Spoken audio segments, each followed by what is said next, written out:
So we want to learn a very, very important stroke, which is for the back paddler, and it's called the J stroke. Now the J stroke is a stroke we'll probably use from now on to replace our stern rudder stroke. Reason being, the J stroke is better and more efficient than our stern rudder.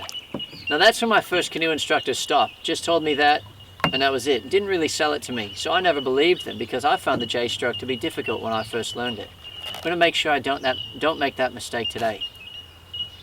So the J stroke is a corrective stroke which brings you back toward your paddling side. And here's what it looks like.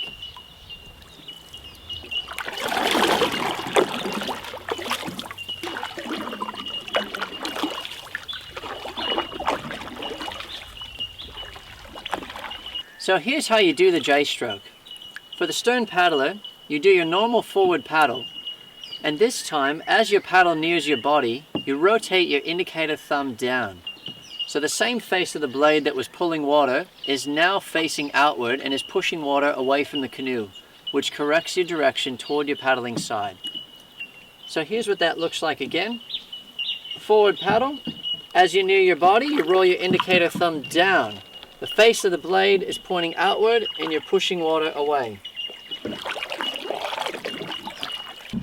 So as I mentioned, my first canoe instructor never really sold the J stroke to me. Didn't tell me why it was better than the rudder. They just said it's better than the rudder. And I thought, no, I like the rudder, I'm going to keep doing that. In reality, the J stroke is better than the rudder, and I want to explain why. Think of it like this. You're lazy. You use some energy to put water into motion. So you reach forward with your forward stroke, you grab some water, you put it into motion. With a rudder stroke, you let that water go all the way out behind you, and you introduce your blade to some nice stagnant water and you drag it, which creates friction and slows you down.